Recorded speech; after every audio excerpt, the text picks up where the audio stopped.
Dissident Club is written by Taha Siddiqui and Hubert Maury. This was a French graphic novel that was translated in English, published this year by Arsenal Pulp Press out of Canada.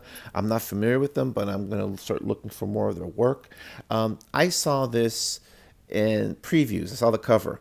And I've talked about this before, but an effective cover goes a long way. And it's sort of like not a dying art, but you don't see a lot of people know how to make a good cover. I love the salmon tones, the lighter salmon tones, the darker salmon tones. I love the minimalist style where there's just enough to tell you what's going on, but not too much. Instead of a street, there's just white space. And you have the family in the middle, but you have these two guards in dark purple. So they kind of frame this family, and you kind of forces your eye to them. I think it's just really great subtle cover design, which is something that you just don't see as much of anymore. A good cover is an art, and I think a lot of people and I think there's a reason why certain people are just paid to do covers because they catch the eye.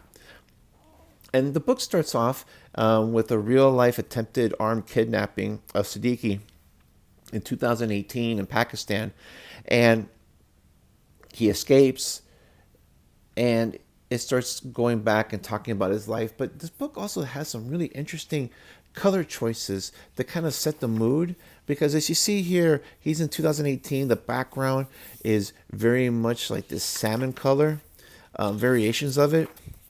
And then when he talks about, he's narrating the book and he's talking about the events in current day, it's all this negative space. He's just sitting somewhere having a cup of coffee at a cafe. He's in Paris, and he's in this dark blue tone.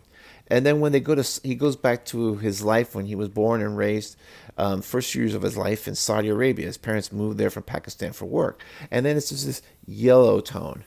And I don't know if that's just to make it different, or maybe there's a certain type of different hue in Saudi Arabia than there is in Pakistan because of the physical location of those two countries. Having said that, the family is pretty much more liberal.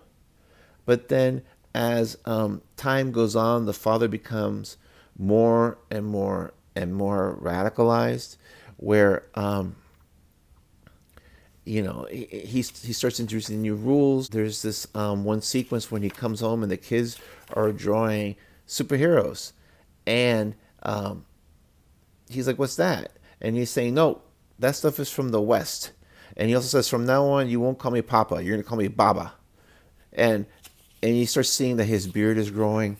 And he's telling them basically Western media is no longer allowed in this house. So they kind of have to say goodbye to Batman, Superman, and Spider-Man. And there's all these little subtle changes. So it shows him growing up. They eventually move back to Pakistan. And he decides to go to college to be a journalist. But it also grows up. He's going to school. And it talks about how Islam is practiced in Pakistan is different than the way it's practiced in Saudi Arabia. And it's really something that seems obvious, but those of us in the West don't really know. We think that all Islam is all radicalized Islam, and it's not. It's just like Christianity. There are some churches of Christianity that are more tolerant, like the Episcopalians, and then you have some that are really hardcore, like the evangelicals. The same situation exists in Islam. And it talks about it, but not in a way to like you're getting a lesson. Because, there's a lot of people that say, "Oh, you're not supposed to drink, you're not supposed to smoke," but then they sneak cigarettes and they sneak booze. They sneak adult movies. It's kind of like that hypocrisy. You see the same thing in Christianity. And there's a lot of history in this time in Pakistan because you had a lot of political upheaval. You had 9/11. You had Benazir Bhutto returning to the country and then being assassinated. And he's a journalist, and he's getting under the eye of the authorities, which probably he's not sure why he was attempted abduction of him, but he's pretty sure that he made some enemies.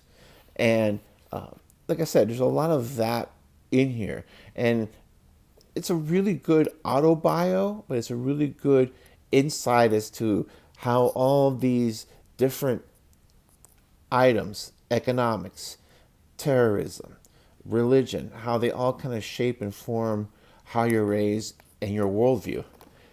And as you see, we're getting more and more closer to the present. You start seeing more and more of this salmon color.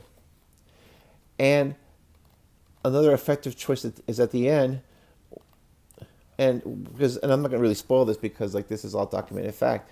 He emigrates to Paris, and when you're in Paris, everything's in that dark blue and purplish type of tones.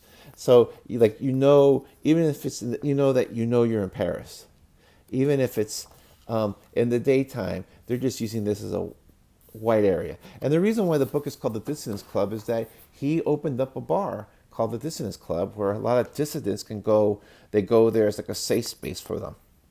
So this is recent history, autobio. It's a really interesting, well written book. I thought this is one of the best books. I know it's only in May, but this is one of the best books that I've read this year. I think it's a great book, and I hope it gets some awards and gets noticed because it should. It's a really interesting graphic novel. It's informational. It's insightful. Its parts are harrowing. There's a lot here, but it doesn't feel rushed or compressed. But this is a really great read. I can't recommend it enough. I would recommend that you check this out. I was really impressed with this book. This, like I said, it's probably the best new graphic novel I've read this year. That's all I got to say. I hope you get a chance to check it out. Good stuff. Thanks.